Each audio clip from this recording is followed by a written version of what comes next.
The departure board at Heathrow flickered like a broken promise. Terminal 5 buzzed with travelers heading home, but I wasn't one of them anymore. Pierce Eldrow, 42 years old, standing in the middle of London's busiest airport with absolutely nothing except the clothes on my back and a growing understanding that my wife had just declared war. Figure it out. That's what Zara told the British Airways representative who delivered her message. 3 words that summed up 20 years of marriage better than any divorce lawyer could. The argument started over breakfast at the Langham Hotel. Something stupid about me embarrassing her at the business dinner the night before. I'd made a joke about her law firm's billable hours to some stuffed shirt from Goldman Sachs. Apparently, that warranted complete abandonment in a foreign country. "Your ticket has been cancelled, sir," the gate agent had explained with that particular British politeness reserved for delivering terrible news. "Mrs. Eldrow has requested that all associated bookings be terminated." No phone. She'd remotely wiped it during the argument. No wallet. I'd left it in the hotel room when we rushed to catch our flight. No credit cards, no cash, no way home to Chicago. Just me, my sarcasm, and a growing appreciation for how thoroughly my wealthy wife could destroy someone when she put her mind to it. I found a bench near the departure gates and tried to think. 20 years of restoring vintage cars for Chicago's elite had taught me patience. You don't rush a 1967 Mustang back to life. You take it apart piece by piece, figure out what's broken, and rebuild it better than before. Maybe it was time to apply that philosophy to my marriage. "Excuse me," a voice said beside me. "I need you to pretend you're my husband for the next 10 minutes. I looked up to find a woman who belonged on magazine covers, not airport benches. Tall, blonde, with a kind of bone structure that screamed old money and the confidence that came with never hearing the word no.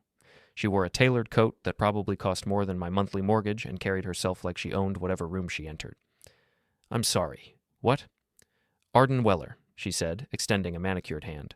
"And you look like a man who could use a favor returned. There are photographers outside, and I need them to think I'm married to someone who isn't my actual husband. 5 minutes of your time, and I'll make sure you get home." I studied her face. No wedding ring, but there was something calculating in her green eyes. Something that reminded me of Zara when she was planning her next legal maneuver. "Why me?" "Because you look appropriately miserable, and misery loves company." She glanced toward the terminal windows where camera flashes were already starting. "Plus, you're clearly having the worst day of your life, which means you have nothing left to lose." She wasn't wrong. I stood up and offered my arm. "Pierce Eldrow, and you're right about the worst day part." "Perfect. Just follow my lead and try to look like you love me." The photographers swarmed as we walked toward the exit. Arden tucked herself against my side with practiced ease, and I found myself playing the role of devoted husband to a woman I'd met 30 seconds earlier. She whispered directions in my ear while camera flashes exploded around us. "Smile like you mean it, Pierce. These photos will be in tomorrow's papers." A black Mercedes pulled up to the curb with the precision of military timing. The driver stepped out, took one look at the chaos, and began clearing a path through the crowd with the efficiency of someone accustomed to handling celebrity emergencies. "Mrs. Weller," he said, opening the rear door, "your flight to Chicago has been arranged. Change of plans, Thomas. We'll be taking Mr. Eldrow home as well, and contact my legal team. I need them to handle a small matter involving spousal financial abuse." I stopped walking. "What did you just say?" Arden's smile never wavered for the cameras, but her voice dropped to a whisper. "Your wife canceled your ticket and froze your access to funds after a marital dispute. That's textbook financial coercion in most jurisdictions. My lawyers can have that reversed before we reach altitude." "Why would you help me?" "Because, Pierce Eldrow, your wife is about to learn that some mistakes have consequences she never saw coming." The Mercedes door closed behind us, and I found myself in the strange position of being rescued by a complete stranger who seemed to know more about my situation than I did. Arden was already on her phone, speaking in the clipped tones of someone accustomed to being obeyed immediately. "Yes, it's urgent. Financial coercion, international travel, spousal abandonment.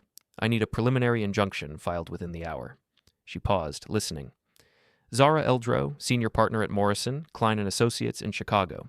"Yes, that's Zara Eldrow." I stared at her. "You know my wife?" "I know of her. There's a difference." Arden's smile was sharp enough to cut glass. "Let's just say our families have a history and leave it at that for now." The car pulled away from Heathrow, and I watched London disappear through the rear window. Somewhere over the Atlantic, Zara was probably settling into her first-class seat, confident that she'd taught me a lesson about embarrassing her in public. She had no idea that her perfectly planned punishment was about to become the first move in a much larger game. My phone buzzed. Somehow it was working again. How did you? Money talks, Pierce. And when you have enough of it, technology listens. Arden handed me a tablet showing legal documents already being filed in federal court. Your accounts should be restored within the hour. Your return ticket is bang arranged.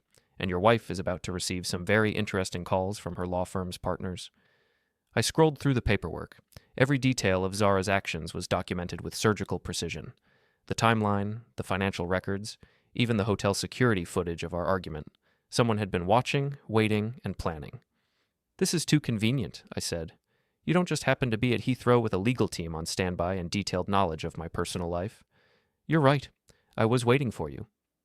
Arden's mask slipped for just a moment, revealing something harder underneath.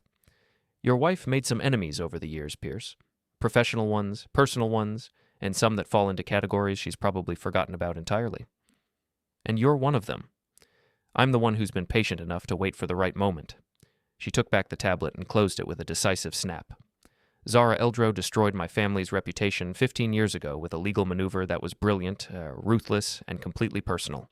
She cost us everything we'd built over 3 generations. The pieces started falling into place. So this is revenge. This is justice. There's a difference.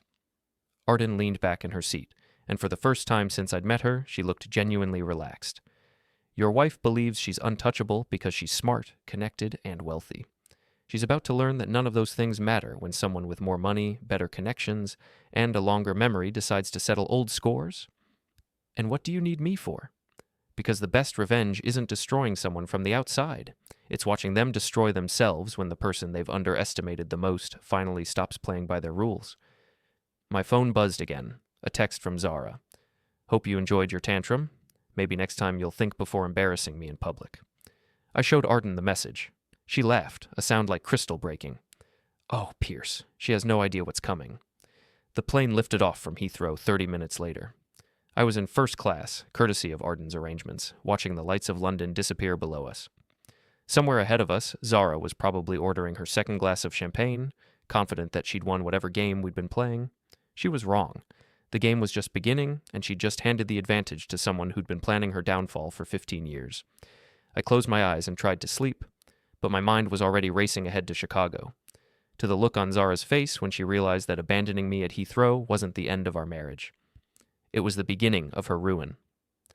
Chicago looked the same from 30,000 feet, but everything felt different as we descended into O'Hare. The city sprawled out below us in its familiar grid of lights and shadows, but I wasn't the same man who'd left it 3 days ago. Zara had made sure of that when she decided to teach me a lesson about respect. Now it was time to return the favor. Your accounts are fully restored, Arden said, handing me a phone that looked identical to the one Zara had remotely wiped. All your contacts, files, and access codes have been recovered. Amazing what a good legal team can accomplish when they're properly motivated. I scrolled through the messages that had accumulated during my brief exile. Clients wondering about their car restorations, friends asking about the London trip, and 17 increasingly frantic calls from Zara's assistant. Apparently, my wife was discovering that freezing someone's assets in the middle of an international incident attracted unwanted attention from federal banking regulators. She's panicking, I said, reading through the timestamps. Good. Panic leads to mistakes, and mistakes create opportunities. Arden gathered her belongings as the plane taxied toward the gate. Your wife spent 15 years building a reputation for being untouchable. That kind of confidence makes people careless. The first-class cabin emptied around us, but Arden seemed in no hurry to leave. She was studying her own phone with the focused attention of a general reviewing battle plans. What happens now? I asked. Now you go home to your workshop and pretend this never happened. Restore some cars, maintain your normal routine, and wait for Zara to make her next move. She looked up from her phone with a smile that didn't reach her eyes. Trust me, she will. Your wife doesn't handle humiliation well, and having federal regulators question her financial practices definitely qualifies as humiliation. And what will you be doing? What I've been doing for 15 years. Watching, waiting, and making sure that when Zara Eldrow finally falls, she falls completely. We parted ways at the gate. Arden disappeared into the crowd with the practiced ease of someone accustomed to avoiding attention, while I caught a taxi back to the brownstone I called home. The ride through Chicago's late-night streets gave me time to think about what came next. My house sat in a neighborhood that real estate agents diplomatically called transitional, the kind of place where gentrification and urban decay fought a daily battle for control. I'd bought it 15 years ago, when Zara and I were still pretending our marriage was about love instead of convenience. She'd wanted something in Lincoln Park or the Gold Coast. I'd chosen Wicker Park because it felt real. Now, pulling up to the narrow 3-story building with its workshop on the ground floor and living space above, I realized how perfectly it represented the distance that had grown between us. Zara lived in a penthouse downtown, surrounded by glass and steel and the kind of modern luxury that impressed her law firm colleagues. I lived above an auto restoration shop, surrounded by the honest smell of motor oil and the satisfaction of fixing things that were broken. The workshop was exactly as I'd left it. A 1965 Shelby Cobra sat on the main lift, its engine partially disassembled while I tracked down an original carburetor for a client who'd paid me $50,000 to make his midlife crisis purr like a kitten. 2 other projects waited under covers along the far wall, and my tool collection hung in precise order on pegboards that I'd organized with the same attention to detail that Zara applied to legal briefs. This was my domain, the place where I was Pierce Eldrow the craftsman, not Pierce Eldrow the embarrassing husband who made inappropriate jokes at business dinners. My phone rang. Zara. "Where the hell are you?" Her voice carried that particular edge she used when addressing opposing counsel or incompetent subordinates. "Home? Where else would I be?" "Don't play games with me, Pierce. I know what you did." I sat down at my workbench and picked up a wrench, turning it over in my hands while I considered my response. "You mean figuring out how to get home after my wife abandoned me in a foreign country? Yeah, I'm pretty proud of that accomplishment." "You filed a federal complaint. Against me. My partners are asking questions I shouldn't have to answer." Funny how that works. Actions have consequences, even for senior partners at prestigious law firms. The silence stretched between us for nearly 30 seconds. I could practically hear Zara's legal mind working through the implications, calculating damages and responses and ways to regain control of a situation that was slipping away from her. "This isn't over," she said finally. "No, it's not. But you started it, Zara. Remember that." She hung up without another word, and I sat in the quiet of my workshop, surrounded by the tools and projects that represented 20 years of building something with my hands. Zara built arguments and destroyed reputations and accumulated wealth. I built engines and restored classics and created beauty from rust and neglect.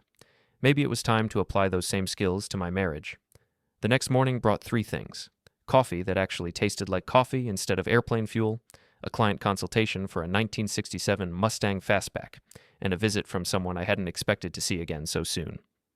Arden Weller walked into my shop wearing jeans and a leather jacket that probably cost more than most people's cars, but she moved through the space like she belonged there. She ran her fingers along the Cobra's fender with the appreciation of someone who understood craftsmanship. "Beautiful work," she said. "How long have you been restoring classics?" 20 years, professionally. Longer as a hobby." I wiped my hands on a shop rag and studied her face. "Something tells me you didn't come here to discuss automotive restoration." "Your wife made her counter move faster than I expected. She's hired a private investigator to look into your finances, your client relationships, and your personal life. She's also retained a divorce attorney who specializes in asset protection for high net worth individuals." I felt something cold settle in my stomach. "How do you know that?" "Because I make it my business to know what Zara Eldrow is planning." Arden picked up a socket wrench and examined it with the same attention she'd given the car.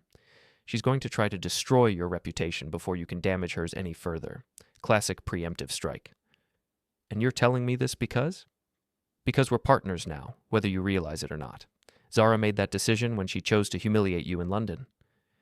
Arden set down the wrench and met my eyes. "The question is whether you're going to let her win or whether you're ready to fight back." I thought about the phone call the night before, about the edge in Zara's voice when she realized that her perfect plan had backfired. I thought about 20 years of marriage to a woman who'd grown to see me as an embarrassment rather than a partner. And I thought about the satisfaction I'd felt watching her panic when the federal regulators started asking questions. "What did you have in mind?" Arden's smile was sharp and predatory. "Your wife's greatest strength is her reputation for being untouchable, so we touch her. We find the pressure points she spent 15 years protecting, and we apply pressure until something breaks." "I'm not going to hurt anyone." "I'm not talking about violence, Pierce. I'm talking about exposure. Your wife has built her career on being smarter and more ruthless than everyone around her. But smart people make mistakes when they're angry, and ruthless people make enemies who remember. She pulled out her phone and showed me a series of photographs. Zara and a man I recognized as Don Mercer, her law partner, in situations that were definitely not professional. Hotel lobbies, restaurant booths, the backseat of Zara's Mercedes. The timestamps showed they had been taken over the past 6 months. How did you get these? The same way I got the documentation of your wife's financial crimes at Heathrow. Patience, resources, and a very good private investigator. Arden scrolled through more images. Your wife has been having an affair with her law partner for almost a year. She's also been using firm resources for personal expenses, manipulating client billing to cover luxury purchases, and engaging in the kind of ethical violations that would get her disbarred if the right people found out. I stared at the photos, feeling something hot and sharp twist in my chest. Not jealousy exactly, but something closer to vindication. Zara had spent our entire marriage making me feel like I wasn't good enough for her world. Now I was looking at proof that she wasn't good enough for her own standards. What do you want me to do with this? Nothing yet, but when the time comes, we're going to make sure the right people see exactly who Zara Eldrow really is behind all that professional polish. Arden put the phone away and walked toward the door. In the meantime, be ready. She's going to escalate this, and when she does, we need to be prepared to respond. She paused at the threshold and looked back at me. One more thing, Pierce. After this is over, after Zara gets what she deserves, you and I are going to have a conversation about what comes next, because destroying your wife is just the beginning of what I have planned. The door closed behind her, leaving me alone with the smell of motor oil and the weight of decisions I wasn't sure I was ready to make. But as I looked around my workshop, at the honest work and the simple tools and the life I'd built with my own hands, I realized that maybe I was tired of being the reasonable one. Maybe it was time to see what happened when Pierce Eldrow stopped playing by Zara's rules and started making some of his own. Zara's private investigator was about as subtle as a tax audit. I spotted him on Tuesday morning, sitting in a gray sedan across from my shop, pretending to read a newspaper while photographing everyone who walked through my door. By Wednesday, he'd been joined by a second car, and by Thursday, my regular clients were starting to ask questions about the men with cameras who seemed very interested in automotive restoration. Friend of yours? Asked Tommy Chen, nodding toward the surveillance team while I worked on his 1969 Camaro SS. Tommy owned 3 restaurants in Chinatown and had the kind of old-school Chicago attitude that didn't appreciate being watched by strangers. More like an unwanted audience, I said, adjusting the carburetor settings with more force than necessary. My wife hired them to document my dangerous criminal lifestyle of fixing cars and minding my own business. Your wife's the lawyer, right? The one with the fancy office downtown? That's her. Tommy was quiet for a moment, watching me work. You know, my cousin Bobby runs security for some of the clubs in River North, and he might be able to help you with your audience problem. I appreciate the offer, but this needs to stay legal. Who said anything illegal? Sometimes people just need to understand that their attention isn't welcome. Tommy grinned. Chicago's got ways of handling these things. I was about to respond when my phone buzzed. A text from an unknown number. Check your email. Time to respond. A. Arden's message contained a link to a private server and a password that gave me access to a folder labeled Zara Eldrow, Professional Misconduct. What I found inside made me sit down hard on my work stool. Billing records showing personal expenses charged to client accounts. Hotel receipts for trips that weren't business-related. Credit card statements that revealed a lifestyle funded by creative accounting and ethical flexibility. And underneath it all, a pattern of behavior that painted my wife as someone who'd been stealing from her own clients for years. My phone rang. Arden, did you review the files? I'm looking at them now. How did you get all this? Your wife made enemies when she destroyed my family's business 15 years ago.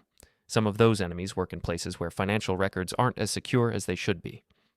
Her voice carried a satisfaction that was almost predatory. The question is what we do with this information. We turn it over to the State Bar Association and let them handle it. That's one option, but it's also the slowest and least satisfying option. I could hear traffic in the background, like she was calling from a car. There's a more immediate approach that would get better results. I'm listening. Tomorrow night, your wife's law firm is hosting their annual charity gala at the Palmer House. 500 of Chicago's most influential people, including judges, politicians, and every major client Morrison, Klein, and Associates has ever represented. The line crackled with static as Arden's car apparently went through a tunnel. It would be unfortunate if someone with access to these financial records happened to be there when the guest of honor was giving her speech about professional ethics and community responsibility. You want me to crash their party? I want you to attend as my guest. perfectly legitimate, completely above board. And if, during the course of the evening, certain information happened to become public knowledge, well, that would just be an unfortunate coincidence. I closed the laptop and walked to the window. The gray sedan was still there, and I could see the investigator adjusting his telephoto lens to get a better shot of my workshop. Zara was playing this like a legal case, gathering evidence and building arguments and preparing for a battle of attrition. Maybe it was time to change the rules. What do I need to do? Be at the Palmer House tomorrow at 7. Wear a tuxedo. And bring your sense of justice because your wife is about to learn that some people don't forgive and forget as easily as she assumed. The charity gala was everything I'd expected from a Morrison, Klein & Associates event. Expensive clothes, expensive drinks, and expensive people congratulating themselves on their expensive generosity, while servers in white jackets made sure no one's champagne glass ever emptied. I stood near the back of the ballroom, wearing a rented tuxedo that fit better than anything I'd owned in years, watching Zara work the room with the practiced ease of someone who'd been networking since law school. She moved from group to group, collecting air kisses and business cards and the kind of social currency that kept prestigious law firms profitable. She hadn't seen me yet. That was intentional. You clean up well, Arden said, appearing beside me with 2 glasses of champagne and a smile that suggested she was enjoying herself immensely. Your wife looks comfortable in her element. This is her world, has been for 20 years. Not after tonight. Arden was wearing a black dress that probably cost more than my monthly mortgage, and she moved through the crowd with the confidence of someone who belonged at events like this. Several people recognized her, offering greetings that ranged from polite to obsequious, depending on how much they knew about her family's wealth. Ladies and gentlemen, the master of ceremonies announced from the podium, please welcome Morrison, Klein & Associates senior partner Zara Eldrow, who will be speaking about the legal profession's commitment to ethical excellence and community service. Zara took the stage to polite applause, looking every inch the successful attorney in a navy blue dress that struck the perfect balance between professional and elegant. She began her speech with the kind of practiced charm that had made her one of Chicago's most sought-after lawyers. The legal profession exists to serve justice, she said, her voice carrying easily across the ballroom. We are the guardians of ethical standards, the protectors of public trust, and the defenders of moral integrity in an increasingly complex world. Ironic, Arden murmured, pulling out her phone. Shall we test that commitment to ethical standards? She tapped the screen, and suddenly every phone in the ballroom began buzzing simultaneously. 500 of Chicago's most influential people received an email with the subject line, Zara Eldrow, the truth behind the ethics, and attachments that contained every piece of evidence Arden had compiled over the past 15 years. The reaction was immediate and devastating. Conversation stopped mid-sentence as people opened their phones and began scrolling through billing records, expense reports, and financial documents that painted a picture of systematic fraud and professional misconduct. Judges who'd worked with Zara for years stared at evidence of cases where she'd manipulated evidence and suborned perjury. Clients discovered that their legal fees had been inflated to cover personal expenses and luxury purchases. Zara continued her speech, unaware that her audience was reading about her crimes in real time. Trust is the foundation of our profession, she said, gesturing toward the crowd with practiced authority. Without trust, the entire legal system collapses. Someone in the front row stood up and walked out. Then another. Within minutes, a steady stream of guests was heading toward the exits, their phones pressed to their ears as they made urgent calls to their own attorneys and accountants. Zara finally noticed the exodus and stopped mid-sentence. Is everything all right? Judge Patricia Morrison, the federal judge who'd presided over some of Zara's biggest cases, stood up from her table near the front. No, Zara, everything is definitely not all right.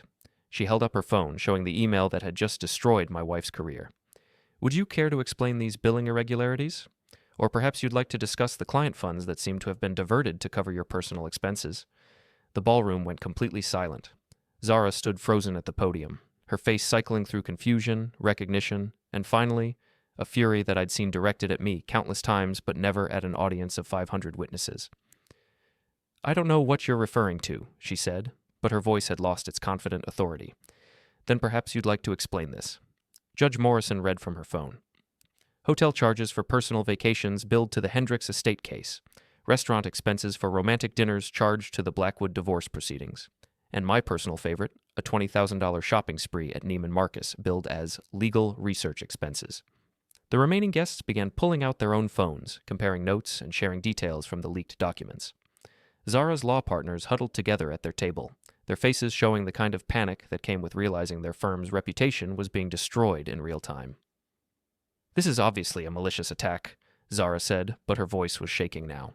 "Someone has fabricated these documents to damage my reputation." "Actually," I said, stepping forward from the back of the room, "they're all real. Every receipt, every billing record, every fraudulent expense report, all documented and verified." Zara's eyes found mine across the ballroom, and for a moment, I saw something I'd never seen before in 20 years of marriage. Fear. "Pierce." She said my name like a curse. "What have you done?" "What you should have done years ago," I replied, walking toward the stage with Arden beside me. "I told the truth." The crowd parted as we moved toward the podium, and I felt the weight of hundreds of eyes fixed on the closing scene of a marriage that had been fading for years. Zara clutched the podium as if it were the only thing holding her steady, her knuckles pale against the dark wood. "You've destroyed everything," she whispered. "No," I said, looking up at the woman who'd abandoned me in London and tried to ruin my life out of spite. "I just stopped letting you destroy me." Security arrived to escort the remaining guests out as reporters began flooding into the ballroom, drawn by the social media explosion that was already making Zara Eldrow's downfall a trending topic. Camera flashes erupted like lightning as my wife stood alone on the stage, surrounded by the wreckage of a reputation she'd spent 20 years building. Arden took my arm and guided me toward the exit. "Phase 1 complete," she said quietly. "Now the real work begins." As we walked away from the chaos, I heard Zara calling my name, her voice breaking with a desperation I'd never heard before. But I didn't look back. Some bridges were meant to burn, and tonight I'd brought enough matches for the whole structure. The game was far from over, but for the first time in 20 years, I was finally winning. The next morning brought coffee, chaos, and a process server who looked like he'd rather be anywhere else in the world than standing on my doorstep at 6 a.m. with a stack of legal documents thick enough to stop a bullet. "Pierce Eldrow?" he asked, though we both knew the answer. "That's me." "You've been served. Have a nice day." I took the papers inside and spread them across my kitchen table like evidence at a crime scene. Zara had responded to the previous night's humiliation with the legal equivalent of a nuclear strike. Divorce papers, restraining orders, asset freezes, and a civil lawsuit alleging defamation, invasion of privacy, and intentional infliction of emotional distress. She was seeking damages in the amount of $50 million, plus attorney fees and a court order requiring me to publicly recant everything that had been revealed at the gala. My phone rang. Arden. "I assume you've been served." "About 10 minutes ago. She's asking for $50 million and a public apology." Standard intimidation tactics. She's hoping you'll panic and agree to a settlement that keeps her crimes out of the public record. I could hear traffic in the background again. Arden seemed to spend a lot of time in cars, always moving, always planning the next move. "Don't worry, I have lawyers who specialize in making frivolous lawsuits disappear." "This doesn't feel frivolous. She's got documentation going back 15 years, witness statements, financial records, all of which prove that you exposed legitimate criminal activity, not that you committed defamation." Arden's voice carried the confidence of someone who'd been planning for this exact scenario.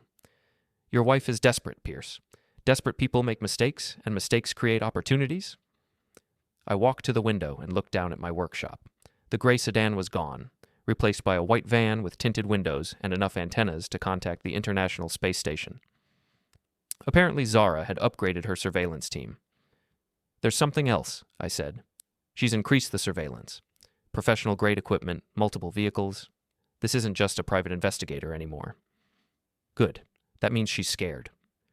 Arden paused, and I heard the sound of a car door closing. "Meet me at Millennium Park in 1 hour. We need to discuss the next phase." "What next phase?" "The part where we make sure your wife never recovers from what happened last night." Millennium Park on a Wednesday morning was populated by joggers, dog walkers, and tourists taking selfies with the bean.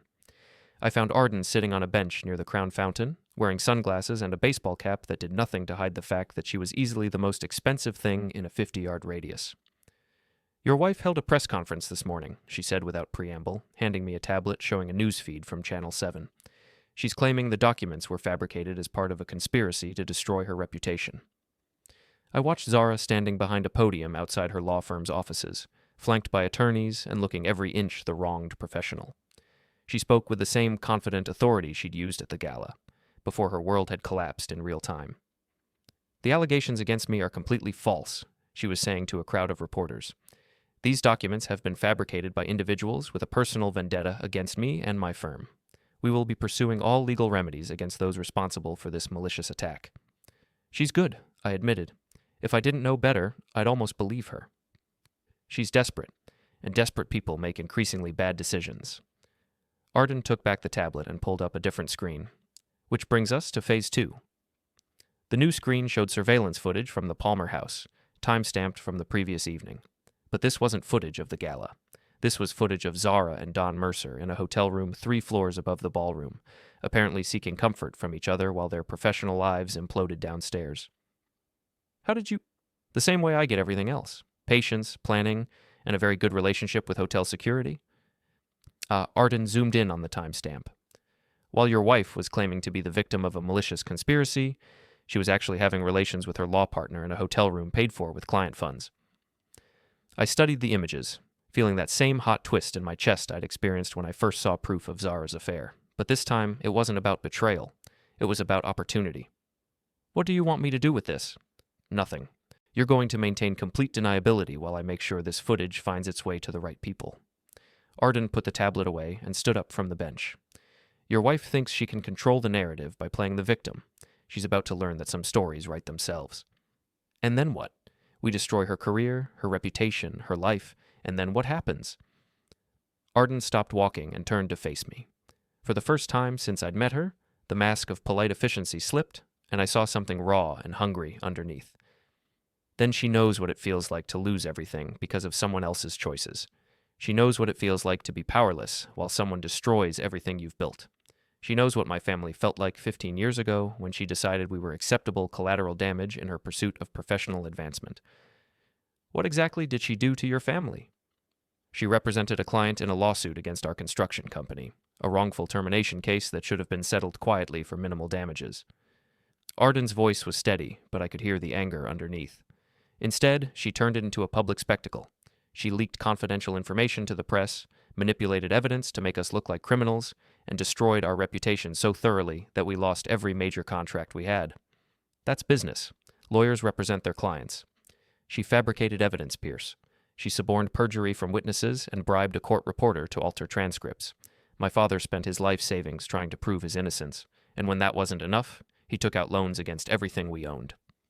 Arden started walking again, her pace faster now, driven by 15 years of accumulated rage. We lost the business, the house, everything. My father had a heart attack 6 months later. The stress, the shame, the complete destruction of everything he'd worked for. I'm sorry. Sorry doesn't bring him back. Sorry doesn't restore our reputation or return the money she cost us. Arden stopped at the edge of the park, where Michigan Avenue stretched out before us like a concrete canyon. But watching Zara Eldrow lose everything she's stolen over the years, that might be enough? I looked at this woman who'd orchestrated my wife's downfall with surgical precision, who'd waited 15 years for the perfect moment to strike, who'd turned my abandonment at Heathrow into the opening move of an elaborate revenge plot. She was beautiful, intelligent, and completely ruthless. She was also probably the most dangerous person I'd ever met. What happens to me when this is over? That depends on what you want to happen. Arden pulled out her phone and showed me a news alert. Your wife's press conference just backfired. Someone leaked the hotel footage to Channel 7. She's about to discover that claiming to be a victim of conspiracy while engaging in adultery with client funds makes for very bad optics. The footage was already going viral. Social media exploded with commentary about Zara's hypocrisy, her law firm's stock price began dropping in real time, and reporters started camping outside her penthouse building. Within hours, the woman who'd abandoned me in London had become Chicago's most notorious legal scandal. She'll never forgive this, I said. Good. Forgiveness is overrated. Arden started walking toward the street, where a black car waited at the curb. Your wife spent 20 years making you feel like you weren't good enough for her world, Pierce. Maybe it's time she learned what it feels like to not be good enough for anyone's world. The car door closed behind her, and I was left standing alone in Millennium Park, holding legal documents that threatened to bankrupt me and watching my wife's reputation burn in real time on every newsfeed in the city. For the first time in 20 years, I felt like I was exactly where I belonged. The war was far from over, but I was starting to understand that sometimes the best revenge wasn't getting even. Sometimes it was getting ahead,